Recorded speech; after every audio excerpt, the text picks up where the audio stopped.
Hoy día quería decirle algo, cómo evangelizar a los familiares. Cómo evangelizar a los... o sea, cómo sembrar la palabra en los familiares. Y ese es y lo que dice el Señor es que debemos comenzar por casa, dice el Señor. Por casa tenemos que comenzar. Ese es cierto. Entonces, hoy en día van a la iglesia, mucha gente, vienen a la iglesia. Pero el 70% no trae a su familia. Vienen solas. ¿Y por qué no lo traen? Porque justamente dice, ¿tiene su corazón? No, también mi hijo tiene su corazón, pero ¿por qué no lo lleva? ¿Cómo va a crecer en fe ese niño o esa niña? Porque si sembramos la palabra desde muy pequeño, y desde muy pequeño leen la palabra del Señor, nunca se apartarán de ese camino. Pero si vamos a esperar que esa criatura sea grande para comenzar, ya no. Como dice, es un árbol que ya creció y tiene una dirección en su crecimiento.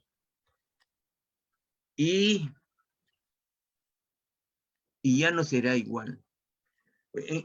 Ahora, solamente el 20 o el 30% son aquellos que en realidad llevan a su familia. Llevan a su familia. Por eso que hay, pues, hay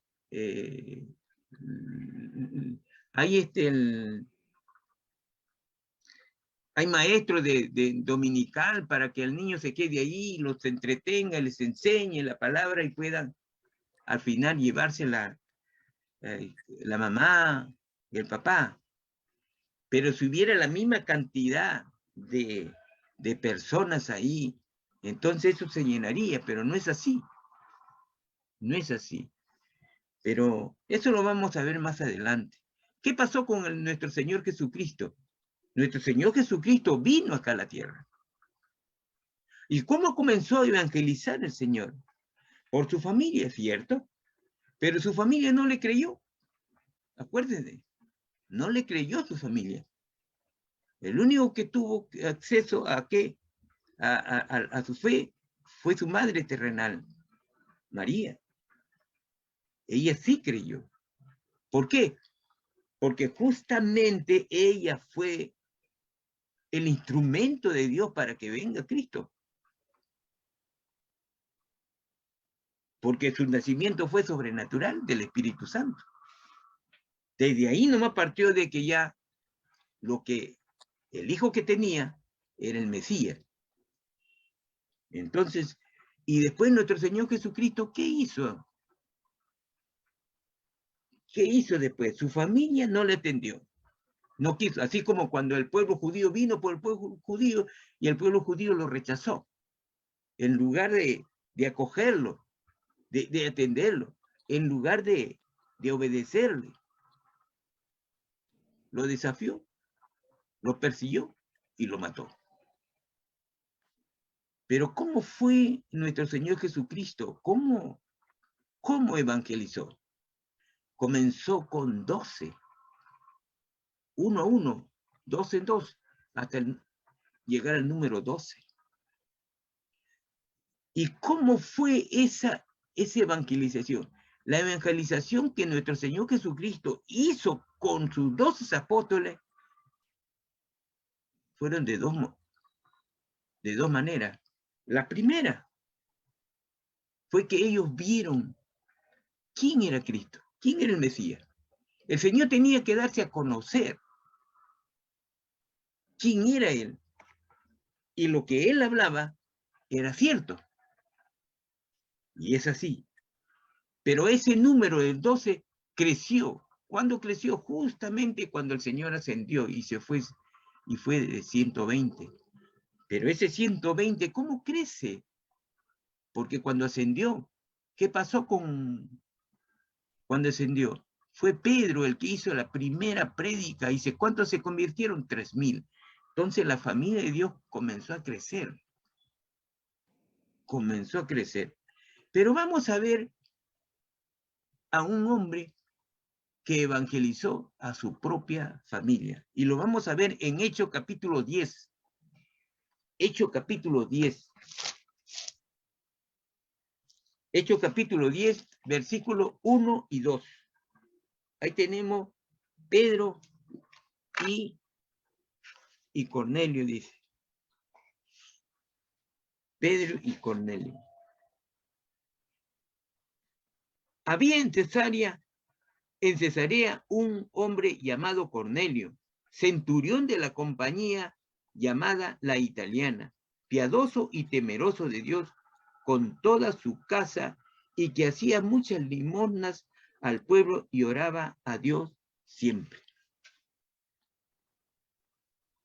Miren que este hombre me hace recordar a Job. Era bien parecido a Job, muy parecido, sino que acá se añade algo más a Job. Y Job fue pues un siervo fiel a Dios, que en plena enfermedad su boca no se rebeló, no renegó ante Dios. Pero ¿qué pasó con Cornelio? Cornelio dice que era un centurión romano. Ustedes saben que los judíos odiaban a los romanos, porque los romanos lo habían conquistado, y los romanos lo tenían como esclavo a los judíos, al pueblo de Israel.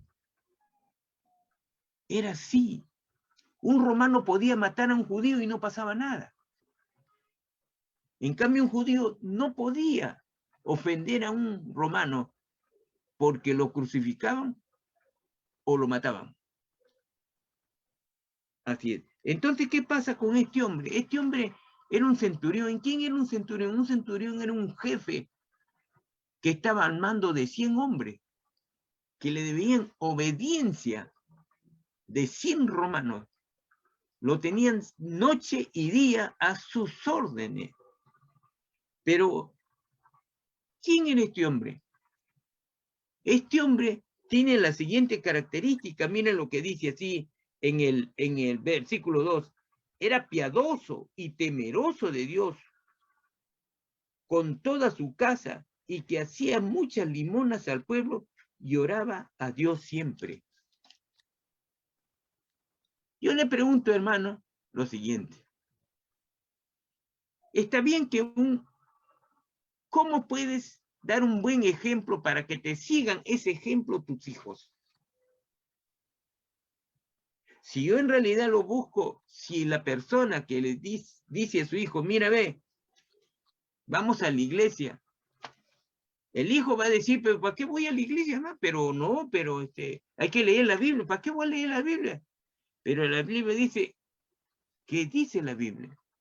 ¿Cumples tú con lo que dice la Biblia? Dice, no te peleas con mi papá, no se gritan, no se insultan. Entonces el hijo dice, no, ¿cómo voy a ir? Mi padre, no le dicen a usted, pero dicen, mis padres son hipócritas. No le dicen, pero tienen su corazón.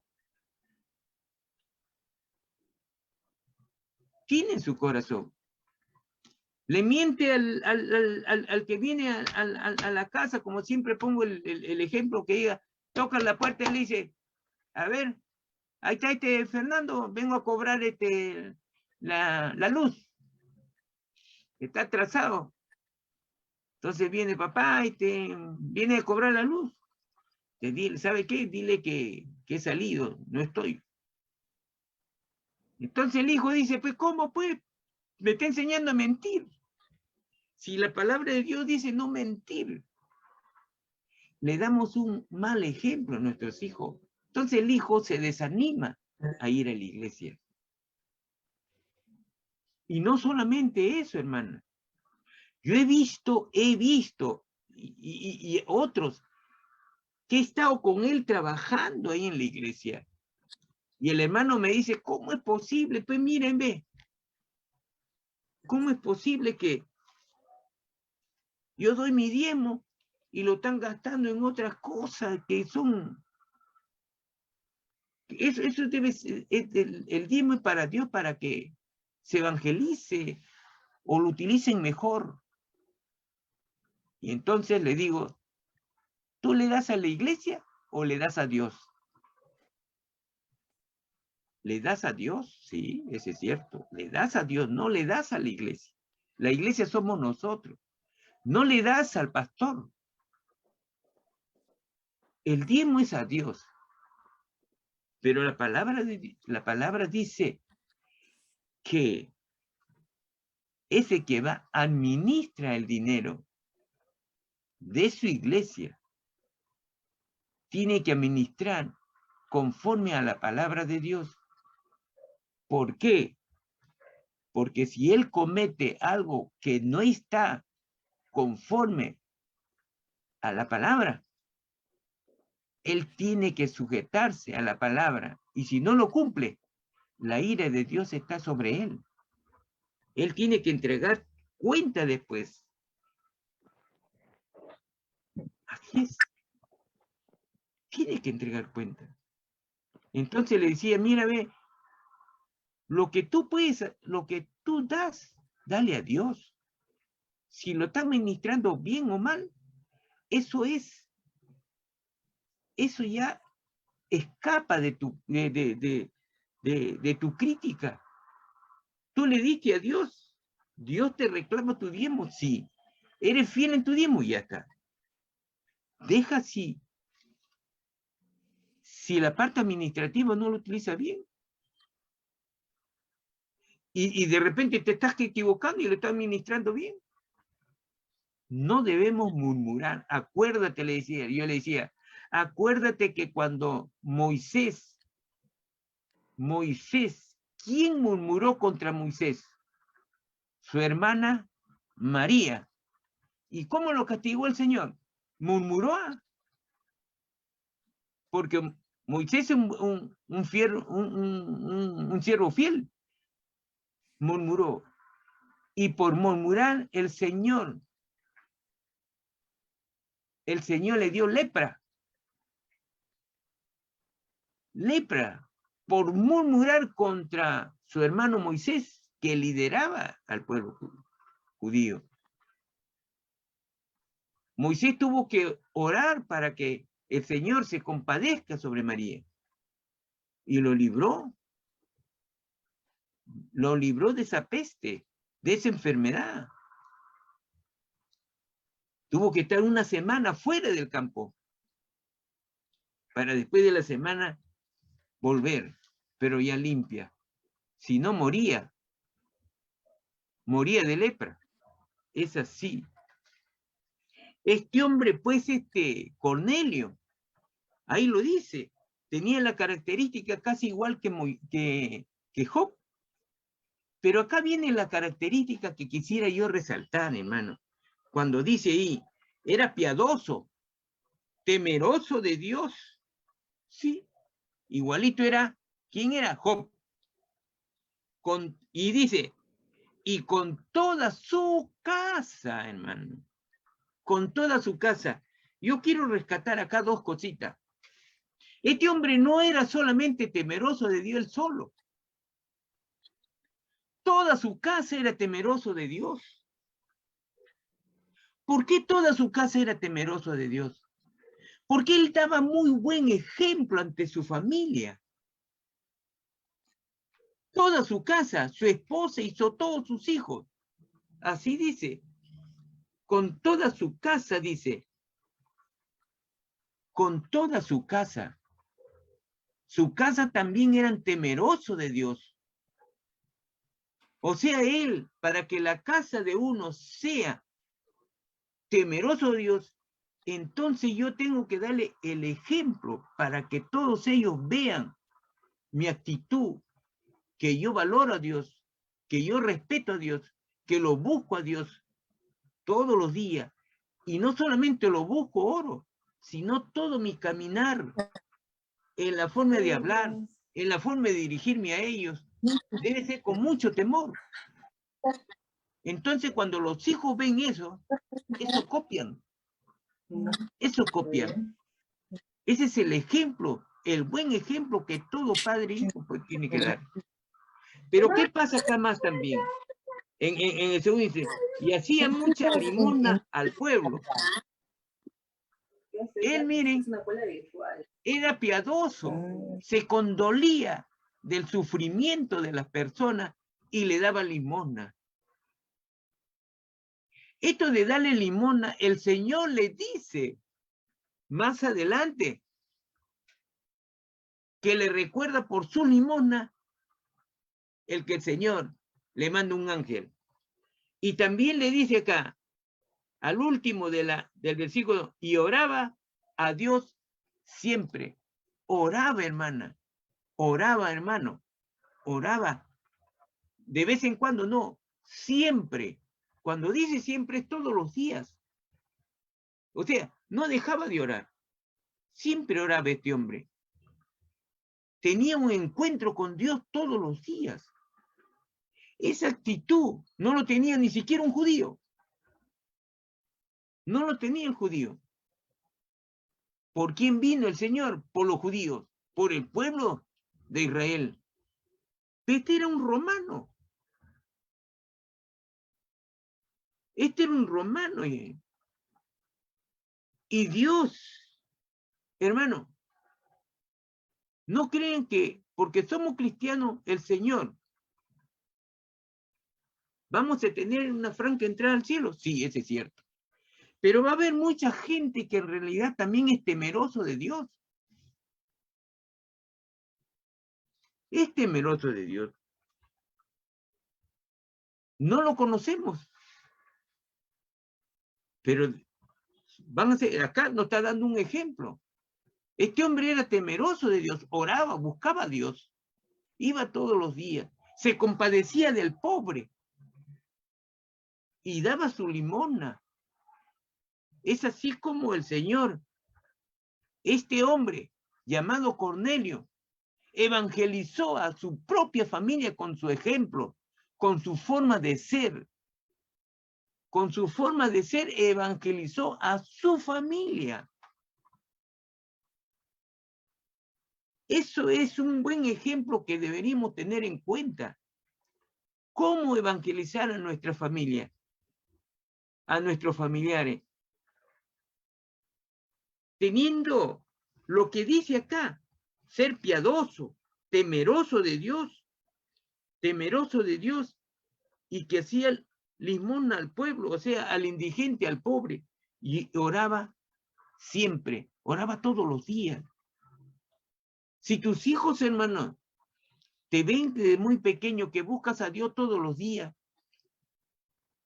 el niño de 5, 4, 3 años quiere ser igual que tú, igual que nosotros, igual que ustedes. Quiere ser.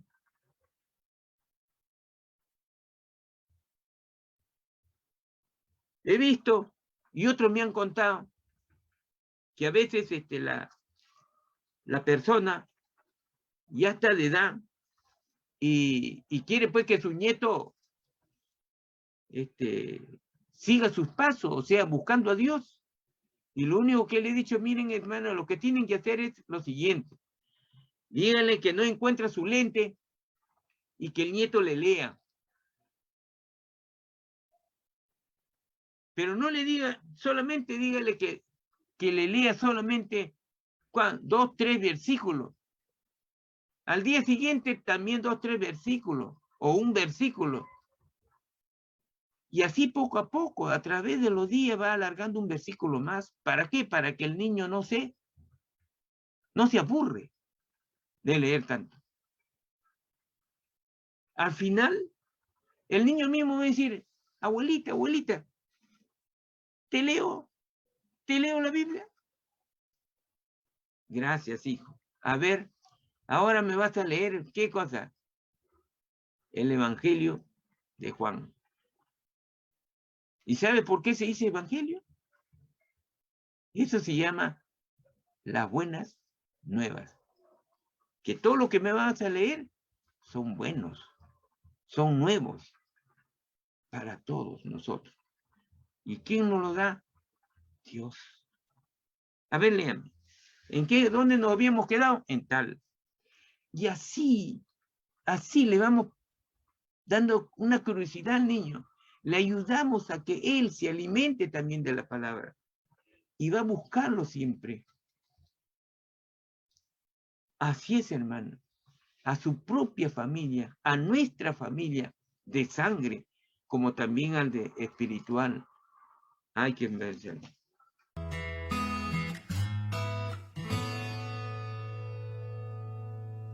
Tú no sabes.